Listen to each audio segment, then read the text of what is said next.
Salut tout le monde, je suis Julien Martel et bienvenue à La Longue Sortie.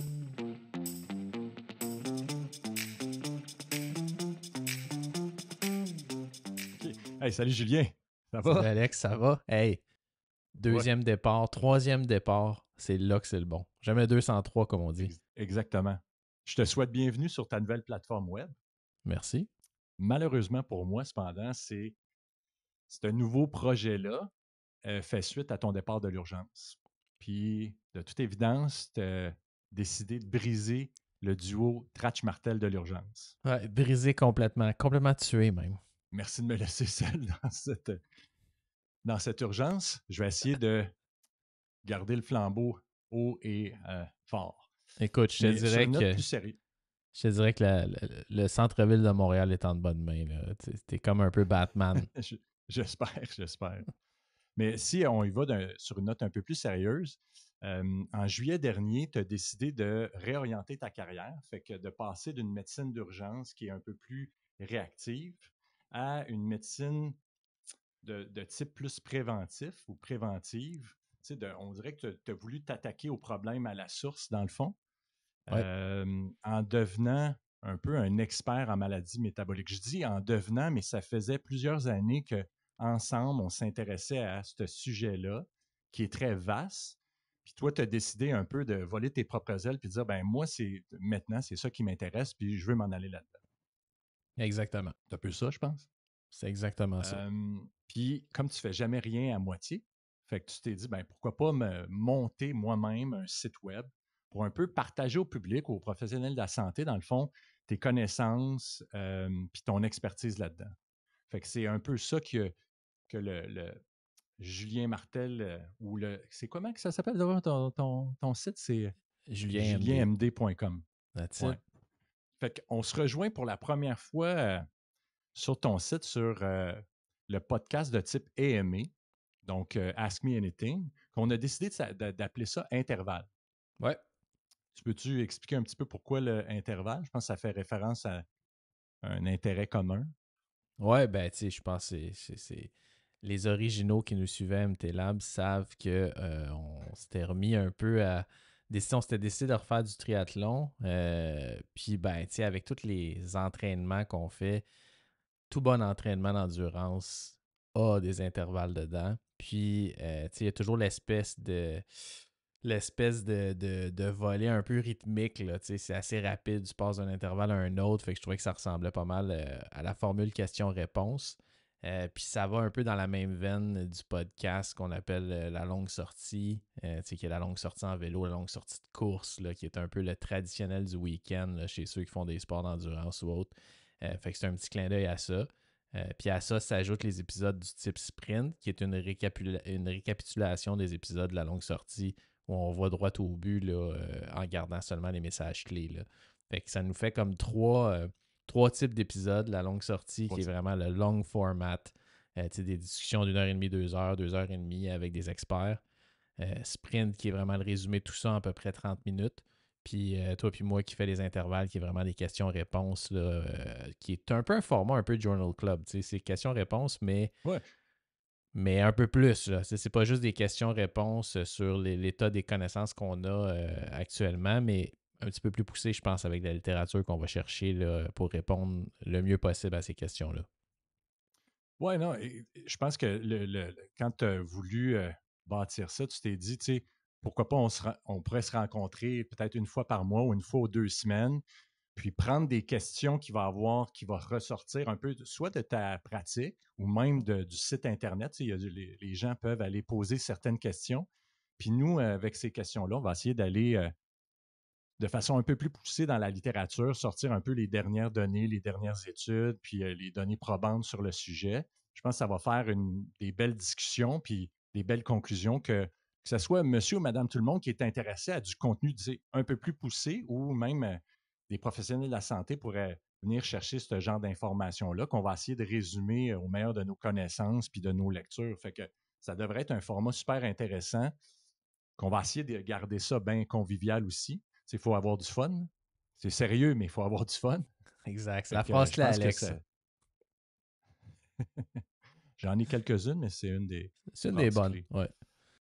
Fait que, écoute, tu sais, honnêtement, je te félicite pour ce projet-là. Je pense que ça va être vraiment révolutionnaire point de vue écosystème, tu sais, médical québécois. Ça n'existe pas beaucoup. Ben, j'ai rien vu de tel au Québec. On connaît quelques-uns tu sais, aux États-Unis qui fait ce genre de podcast-là ou ce genre de médecine-là ou qui s'intéressent à ce genre de médecine-là, mais je pense que ça va être révolutionnaire, point de vue québécois. Là. Fait que j'ai bien hâte de collaborer avec toi de ce côté-là. Comme on disait tantôt, ça vient un peu de ton changement de pratique. Fait que peux-tu m'expliquer un petit peu que, genre, c'est quoi ta pratique, c'est quoi ta clientèle, c'est quoi ce nouveau projet-là? Hein? Ouais, ben en gros, tu sais, comme tu l'as dit, je m'intéresse beaucoup à la prévention primaire, aux maladies cardiovasculaires, aux maladies métaboliques. Puis en fait, les grands piliers là, qui font en sorte qu'on peut rester en santé longtemps. Tu sais, dans le fond, la pratique, c'est plus une qui s'inscrit dans l'optimisation de la santé puis de la prévention sur comment tu peux maximiser ta durée de vie, mais en santé. Tu sais, le but, c'est pas de vivre jusqu'à 110 ans en passant les derniers 20 années de notre vie à regarder un plafond couché dans un lit. C'est au contraire, c'est pendant le temps qu'on est en santé, qui est en partie déterminé génétiquement, mais aussi beaucoup avec notre environnement. Mais c'est le comment qu'on se rend à notre espérance de vie. Tu sais, c'est comment dans les 10 dernières années de notre vie, les 15 dernières années de notre vie, on peut garder une forme puis un niveau fonctionnel qui est vraiment intéressant. Puis dans le fond, ma pratique se base sur le travail des grands piliers ou des fonds, ou, si on veut, des choses fondamentales qu'on doit faire pour y arriver. Ça passe en gros par l'optimisation du sommeil, de l'activité physique vraiment plus précise. On va aussi regarder tout ce qui est nutrition, alimentation, mais d'un point de vue un peu plus biochimique. Puis ensuite de ça, naturellement, il y a toute la prévention, des maladies qu'on veut éviter, des cancers, etc. La santé mentale, le bien-être qui est un autre pilier important. Puis ensuite de ça, tout le volet pharmacologie qui est indiqué dans certains cas là, pour diminuer le plus possible les facteurs de risque là, lorsqu'il y a un besoin d'intervenir au niveau pharmacologique. Mais c'est vraiment de pousser chacun de ces domaines-là vraiment plus loin que seulement dire, bon, on mange bien et on fait de l'exercice, qui n'est pas un conseil qui est super utile. Puis surtout de le mettre vraiment en contexte de la personne qui est devant toi et non de ne pas passer d'une médecine qui est populationnelle, des guidelines qui sont bons at large, mais vraiment plus sur quelque chose qui est individualisé à l'individu qui est devant moi. Fait que c'est ça que je fais. Puis tu sais, les personnes qui viennent me voir, c'est des personnes qui sont de Mhm. tous les niveaux de santé physique. Ça va du diabétique qui est en surpoids à quelqu'un qui est en forme, mais qui a des antécédents familiaux X dans d'autres choses, qui veut essayer d'optimiser le plus possible, aux athlètes. Bref, c'est vraiment un créneau assez large, mais si on veut, l'espèce euh, d'élément là, qui rejoint tout le monde vient de me voir, c'est qu'ils ont déjà une bonne motivation là, de faire ces changements-là. Puis c'est maintenant, c'est plus dans comment on les implémente pour on les maintient dans le temps. C'est ça, comme tu parlais d'athlètes, là, parce que, tu sais, initialement, on disait la santé métabolique t'intéresse beaucoup, mais justement, y a-tu dans ta pratique aussi du monde qui viennent surtout pour optimiser leur performance sans nécessairement avoir des problèmes métaboliques? C'est-tu le genre de choses que tu vas faire ou que tu suis ou Ouais, c'est ben, vraiment plus quelqu'un qui est athlète mais avec un problème métabolique? un peu les deux, tu sais, un peu les deux, des athlètes diabétiques, exemple, des choses comme ça, mais tu as aussi les athlètes qui veulent juste performer puis maximiser le plus de choses, puis de mettre un peu tout ça ensemble. Tu sais, souvent, c'est très déconnecté. Tu sais, as la personne qui fait l'entraînement, la personne qui va être le côté physiologique, tu as un médecin du sport quand il y a des problèmes un peu plus musculo-squelettiques, mais tu n'as pas rien qui vient tout ramener ça ensemble. Fait que surtout, moi, ce qui va m'intéresser, c'est soit des athlètes qui sont un peu plus âgés, qui approchent un peu plus âgés pour un athlète, on s'entend, là, c'est à partir de la trentaine, quarantaine, qui est très jeune en passant. Euh, mais c'est plus les gens qui passent surtout d'une optique des fois qui est plus centrée vraiment sur la performance, qui peut aller dans la même direction que les choses d'intervention qu'on fait pour la longévité en santé, mais qu'on passe, mettons, d'une optique où les gens ont été axés vraiment beaucoup sur la performance, puis là, ils veulent shifter leur entraînement sur, oui, maintenir une performance, mais surtout maximiser leur santé. Fait que ça change un peu les modalités, mais il y a aussi du monde des athlètes qui veulent vraiment avoir s'ils n'ont pas des façons qui n'ont jamais été regardées pour optimiser le sommeil, différentes façons d'approcher la nutrition ou même l'entraînement. On a quand même sur place, là, beaucoup d'outils pour faire des tests fonctionnels, voir un peu comment les gens sont au niveau performance, là, fonction. Fait qu'on a quand même sur place à la clinique que je travaille, là, qui est Quatuor MD, là, beaucoup d'outils, puis une grosse équipe multidisciplinaire avec Ouais, c'est acupuncteur, ça. acupunctrice, masso, physio, kinésiologue, nutritionniste, etc., là, pour vraiment avoir une approche globale, ce qui est super intéressant. J'imagine que ça t'aide à optimiser encore plus parce que c'est ce que j'allais te demander. Y a-tu une équipe en arrière de ça? Parce que de se tenir à jour, point de vue sommeil, nutrition, en plus médical, c'est quand même pas évident. Ça fait partie de nos intérêts, mais il sort tellement plusieurs choses, surtout dernièrement sur l'optimisation de tous ces trucs-là, là, que ça demeure difficile de rester à jour là-dessus, genre mois après mois. Là, ça change à chaque mois. Hmm. Fait que c'est intéressant de comprendre qu'en arrière de ça ou avec toi, il y a comme une équipe qui t'aide quand tu vois des patients là, à optimiser tous ces trucs-là. Là. Ouais, non, c'est super intéressant. C'est sûr que là, moi, Alex, n'oublie pas que j'ai plus l'urgence, les soins aigus. Fait que j'ai pas mal de temps pour me pencher sur vraiment chacun de ces disciplines-là. Tu sais, comme dit qu'on avait déjà un gros intérêt, puis que je pense qu'on a déjà des connaissances pas mal poussées là-dedans, mais là, c'est sûr que tu sais, c'est 100% mon focus. Puis comme tu me connais, quand quelque chose est 100% mon focus, Ouais, d'habitude, ça veut dire que je passe beaucoup de temps là-dessus, là. absolument. Puis, il te reste-tu encore de la place? C'est-tu genre, tu sais, y a-tu Oh du oui, monde oui, qui oui, peuvent communiquer? Ouais. ouais, ouais, absolument. Là, tu sais, OK.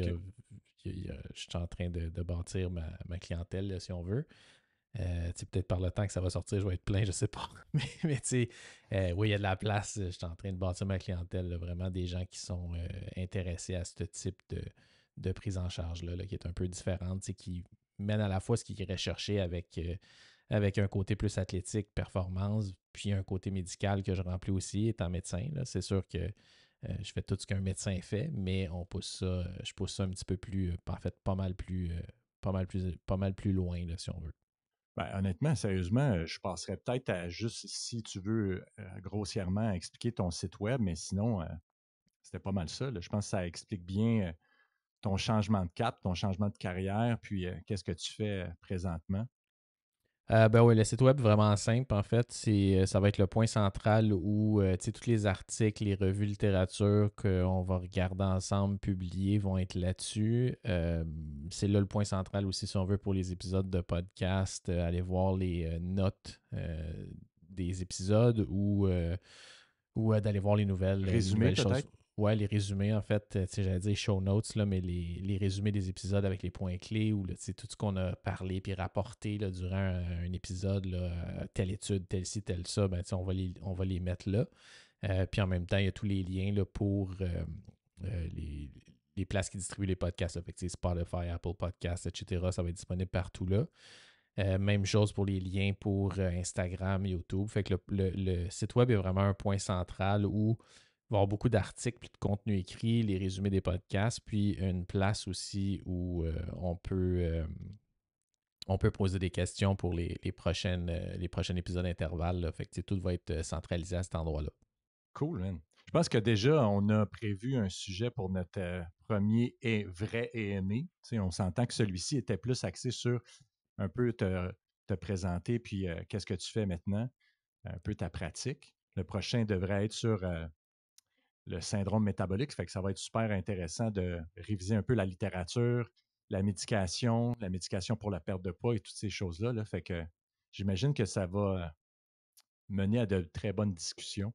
Ouais, je pense que c'est un bon Mais programme, le premier épisode. Là. On a comme je pense, un 6 études qu'on passe là, qui ont toutes de près ou de loin un lien avec le syndrome métabolique. Fait que je pense que ça va être vraiment intéressant. Là. Tu sais, je pense que c'est vraiment au cœur d'une problématique là, nord-américaine. Là. Fait que de, de vulgariser un petit peu tout ça, démêler un petit peu ce qui se passe au niveau de la médication, comment ça fonctionne, je pense que ça va être super intéressant. il faut-tu se faire injecter du Ozempic ou il faut pas? C'est ce qu'on va voir, mon gars. On va voir les pour et les contre de tout ça. Good. Ben, ça met fin à notre première collaboration. En fait, moi, je suis bien heureux de te rejoindre dans ce projet-là. Puis, ben, écoute, on se revoit pour un prochain épisode sur le syndrome métabolique. Yes, mon gars. On va se remettre le nez dans les études, puis on va aller se préparer, je pense. Il y a pas mal d'affaires à passer. Oui, tout à All right. fait. On s'en All reparle. right. Bye. Bye. Vous venez d'entendre un aperçu d'un épisode intervalle où mon collègue Alexandre Tratch et moi répondons aux questions de la communauté en s'appuyant sur les dernières études disponibles en couvrant divers sujets. La totalité des épisodes sont accessibles exclusivement aux membres. Tout le contenu du site web julienmd.com ainsi que le podcast est dédié à améliorer la qualité de vie des gens fournissant du contenu scientifique, accessible et concret.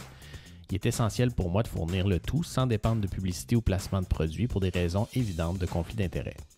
Notre travail est entièrement possible grâce à nos membres. En retour, on leur offre du contenu exclusif et des avantages supplémentaires qui dépassent largement ce qui est disponible gratuitement. Pour nous supporter, allez au julienmd.com dans la section « Devenir membre » où vous trouverez aussi tous les avantages liés à l'adhésion. Vous pouvez me trouver sur Instagram et YouTube @JulienMartelMD. Le contenu fourni dans ce podcast est uniquement à des fins éducatives. Il n'est pas destiné à remplacer un avis médical professionnel, un diagnostic ou un traitement.